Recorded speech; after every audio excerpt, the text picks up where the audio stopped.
Greetings, this is Hannah J. with realestatesiny.com, and it's an exciting time as we are presenting a brand new weekly segment, Real Estate This Week. Every week, our staff will be posting an article to our blog summarizing news that's pertinent to those of you who call Staten Island home. You can read our blog by visiting trendingsiny.com. And in addition, we will also be creating this weekly video segment to present the content on our YouTube channel. This video portion, hosted by myself, will be similar to a televised local news segment.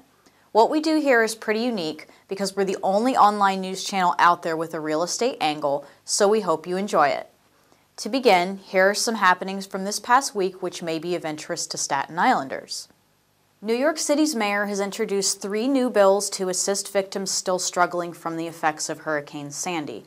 The first of these bills, entitled Introductory Number 1007, regulates the elevation of buildings. For safety reasons, building foundations are now required to be several feet above the floodplain. When new homes and commercial buildings that require elevation to comply with insurance requirements and flood regulations are being constructed, this must be clearly stated in the builder's plans with at least 48 hours notice. The second bill, called Introductory Number 1017, will allow businesses that were operating in areas severely impacted by Sandy at the time of the storm to qualify to have some of the fees waived related to the reconstruction of their businesses through the end of the year.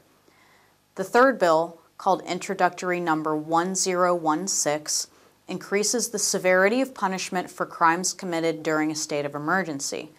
During the pandemonium which ensued directly following Hurricane Sandy, it became clear that criminals have a tendency to exploit those weakened in times of crisis.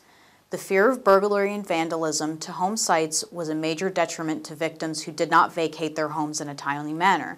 Severe penalties will now be reserved for those committing these types of despicable acts.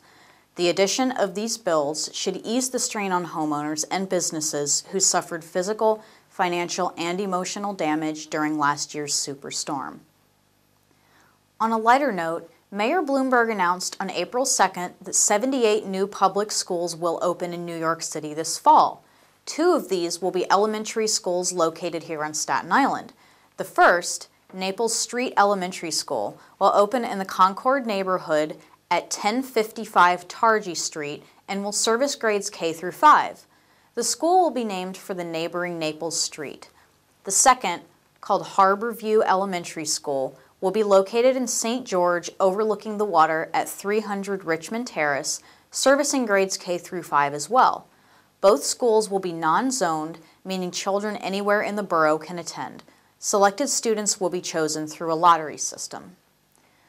Good news for many of you looking to fatten your piggy banks. $52 million worth of unclaimed assets are currently up for grabs if you can prove you're the rightful owner. The State Comptroller's Office teamed up with the borough president to hold a meeting Thursday, April 4th, addressing a large amount of unclaimed funds currently in government possession. The goal of this meeting was to get Staten Island residents and businesses some of their money back. Unclaimed funds could be in the form of forgotten bank accounts or bonds. Inactive accounts get forwarded to the state after a few years. Staten Island currently has 122,937 unclaimed accounts, totaling $52 million. New Yorkers are a hardy bunch of people. Brothers William and Kenneth Formica's Atlantis Marina in Great Kills was all but wiped off the map during Hurricane Sandy, and it will be open for business again beginning April 15th. The 2 businessmen purchased the 3-acre upscale boating port in 1993 and rebuilt it directly after the nor'easter of 1992. Most of the docks and over 1/3 of the customers' boats were destroyed at the marina last winter. But several months later and $1.5 million in renovations later, Atlantis is back in business, this time with pilings extended by 6 feet to help protect boats from floating away.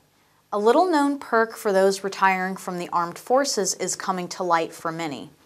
A campaign has been launched to inform United States veterans of tax benefits that they often do not realize they're entitled to.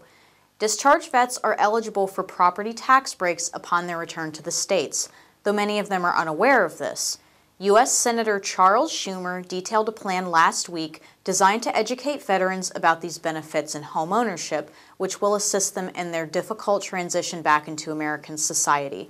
During his April 3rd address, Schumer stated that he wants to end the disconnect between the federal government and local governments that distribute property tax credits. Veterans are eligible to receive a 15% reduction in assessed value, with additional breaks for those who served in combat and those who became disabled while in service. The long-awaited National Lighthouse Museum will need to undergo further delays before it is open to the public. Located on the North Shore in St. George, this site was badly damaged during Hurricane Sandy, and estimates state that it needs around $200,000 in repairs in order to be restored. Fundraising efforts necessary for the museum to open are ongoing, and a series of walking tours at the site are scheduled for April 17th to raise public interest.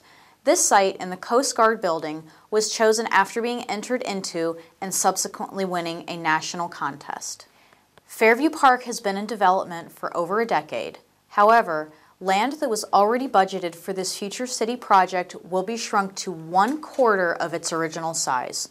Though previously allocated to contain several full-size Little League fields and several courts, the plot will now have only junior baseball fields, which are far smaller, and fewer courts as well.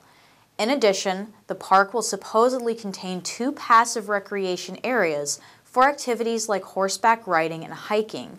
The development plan for Fairview Park was laid down 11 years ago, but there is still no planned date for Fairview Park's construction. But all isn't lost for Staten Island athletes, as the South Shore has all but completed the construction of 4 synthetic turf soccer fields at the Owl Hollow facility on Arthur Kill Road. These facilities are much needed due to the influx of families and the lack of available space dedicated to recreational activity. While New York City is known for its high quality of tap water, the quality comes at a high price, and you may soon see an increase in your water rates. A 5.6% rates hike has been proposed, and a public hearing will be held on April 29th to address the issue. Interested parties can attend the 7:30 p.m. event at the Joan and Alan Birkenau Jewish Community Center, located on 1466 Manor Road. The New York City Water Board will vote on the final result on May 10th, so be sure to check back with us next month for an update. Another glimmer of hope for Staten Island budget.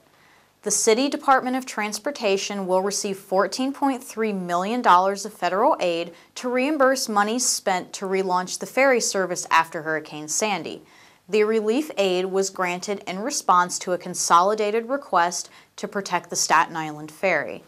The $14.3 million will be a part of a larger initiative of $1.42 billion allocated to the larger New York metro area's transit systems, most notably the Metropolitan Transportation Authority, and also the Port Authority of New York and New Jersey. And finally, to summarize mortgage trends from April 4th, mortgage rates mostly headed down. The 30-year fixed rate went down to 3.73%, and the 15-year fixed rate went down to 2.95%. On the other hand, the 5-year adjustable rate went up only slightly to 2.72%. The mortgage rates did this due to the uncertainty in the economy lately. Movement in both European and American economies is sluggish. The ADP announced last week that only 158,000 jobs were created in March, and investors expected a lot more.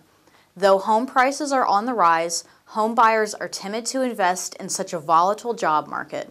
Mortgage rates are expected to stay relatively unchanged for the next couple of weeks, but check back with us next week for the most recent updates. So that's all the news we have for this week. Thank you so much for joining us for our very first broadcast.